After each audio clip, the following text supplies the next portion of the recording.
Now, I don't know about you guys, but personally, whenever summer comes around, my mood just elevates. But for some reason, the happier I am, the more my wallet opens up. And today's manga haul is definitely going to reflect that fact. This is one of my biggest manga hauls, probably my biggest of the year, and one of the biggest in a long time, at least as far as I can remember. But we have a crazy amount of stuff to go through. We have some stuff I bought off of Reddit for an absolute steal. I cannot stress that enough. No, I didn't literally steal the volumes, but you guys get what I'm saying. We got some online finds, we got some stuff from the used stores, we got some video games and Blu-rays at the end. I know you guys like seeing those as well. So yeah, we have a lot of stuff to get through in this manga haul, so definitely stay till the end to see it all. But enough of the chit chat. Without any further ado, let's get right into the giant manga haul for July 2023.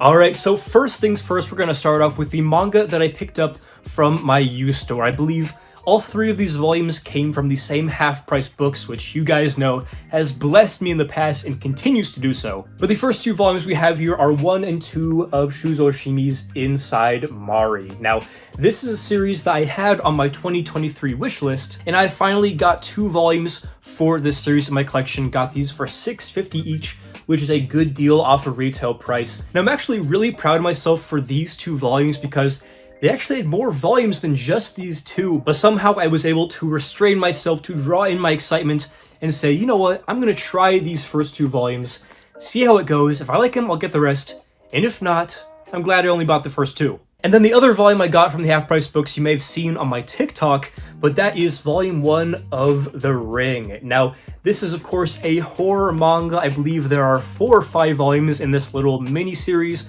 put out by DMP. Now, personally, I've never found a horror manga that is really scary like a movie or a video game can be, but I mean, this manga has some really horrifying imagery and just a creepy, unique art style. If you've only read Junji Ito stuff and you're looking to get more into some more niche horror stuff, I would definitely recommend checking out the Ring manga. Now, I take back what I just said about only having 3 volumes from the used store. I forgot this massive stack of volumes I got from my half-price books.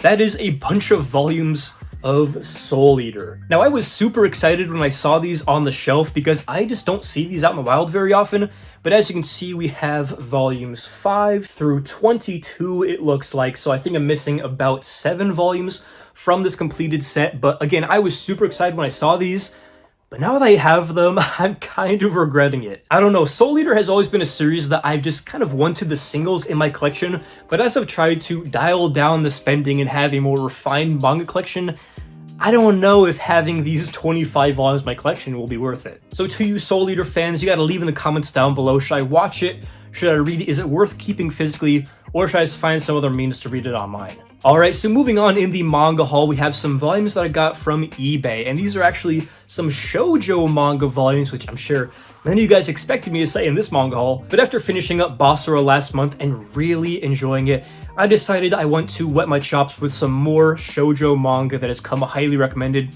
So the volumes I got here are some volumes, if I can turn around, of X by Clamp. Now here you can see I have volumes 1 through 13, missing a couple, but I believe there are 18 in this full set, and now I officially have most of them. Now, as for this specific series, there are a few ways to read it physically. Obviously, you have the single volumes, which I really like. Then you have the Viz graphic novel editions, which are taller, skinnier. And then you have the infamous omnibuses, some of which, including volume 1 and 4, are super hard to come by. And believe it or not, I actually found volume 1 of the omnibus at my other used store this past month.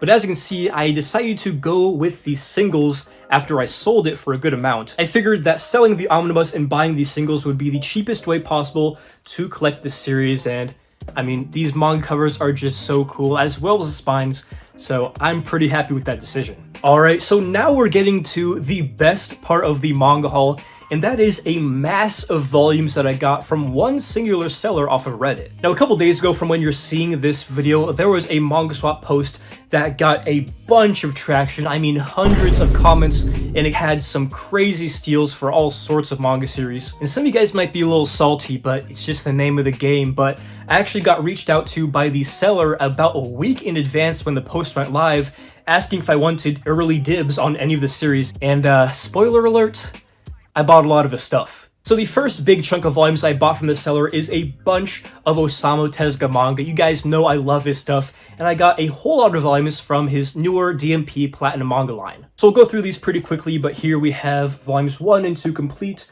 of Tezuka's Ludwig B. Obviously a manga about young Beethoven, so I'm really excited to see where this one goes. Then we have Melody of Iron and Other Short Stories. Love the arms that wrap around this whole volume. Super creepy. Then we have Record of the Glass Castle, The Thief Inoue Akikazu, and Other Stories, which I believe was a little bit harder to find, but I got a good deal for it. Next we have Storm Fairy, Crime and Punishment, which I believe is based off of the classic novel of the same name. Really excited to get into this one. Then we have Under the Air, which I know has a pair of boobies on it. Guys, be mature, don't mass report me. The Crater, which is one of his fattest books ever put out in English. This one is big. And most notably, we have Barbara, which is very expensive on the aftermarket. I don't know if this is out of print, out of stock, or if this will ever come back, but compared to what this goes for, I got a steal. Also, one more Tezuka volume I got from this seller is Jungle Emperor Leo. This is the bilingual version. As you can see,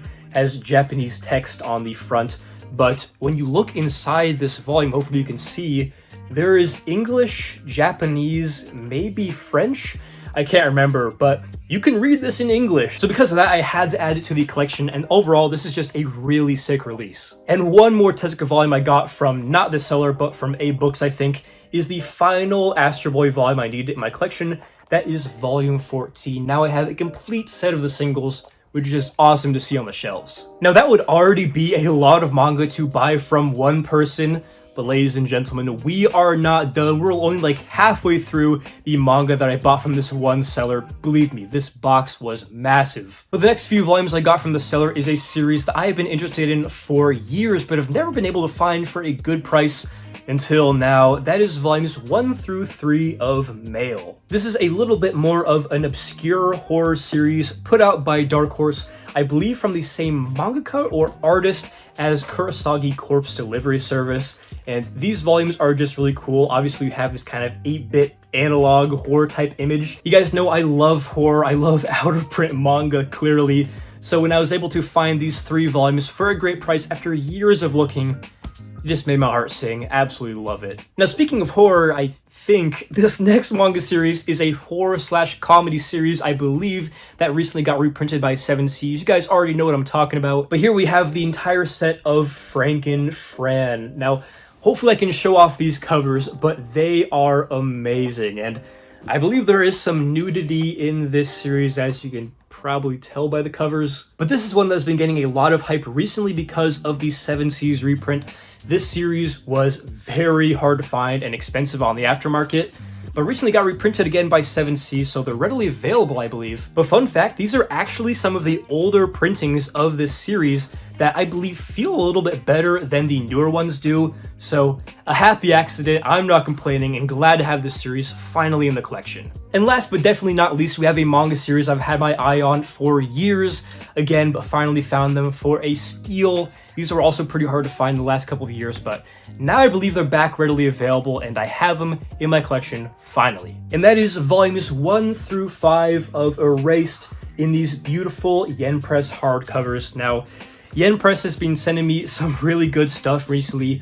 Unfortunately not Erased, but now I finally have them in my collection. And I will say, I tried watching the Erased anime and I couldn't really get into it. I don't know why, but I believe some people say that the manga ending is better than what happened in the anime, and just to read the manga, I don't know, I could be wrong and have that reversed. But please let me know down in the comments below if you've watched or read Erased or both, and which one you preferred. So that is going to do it for all of the manga that I bought in the month of July, but we still have some video games and Blu-rays to go through. We'll start off on Nintendo games with Professor Layton and the Curious Village, and Professor Layton and the Diabolical Box, both of course for the Nintendo DS. Now I already played through Curious Village, and no video game has ever made me feel as dumb as this. If you guys don't know, it's basically like entirely brain teasers with a mystery storyline, a lot of which had me very, very stumped, so I'll go into this one a little bit more prepared, I think. Then we have 3 Wii games this month. We have Super Paper Mario. Never played a Paper Mario game, so let me know how this one is. Next, I finally got a copy of Mario Kart Wii. This was one of my favorite games as a kid.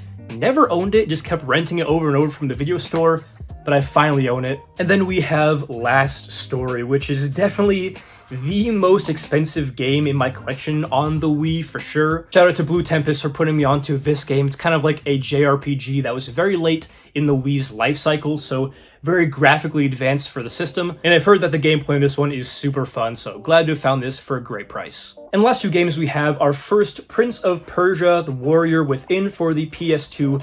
Never played a Prince of Persia game. I believe I have to play Sands of Time before I get into this one. And then we have Until Dawn for PS4. I've heard one of the scariest games you can play on PS4. Again, I love horror, so real looking forward to getting into this one. And for the last part of the haul video, we're going to go over a few Blu-rays that I picked up this month, starting off with something I got on Amazon Prime Day. That is the Chucky 7 movie collection, containing all 7 Child's Play movies except for the new remake that came out a couple of years ago, which I liked.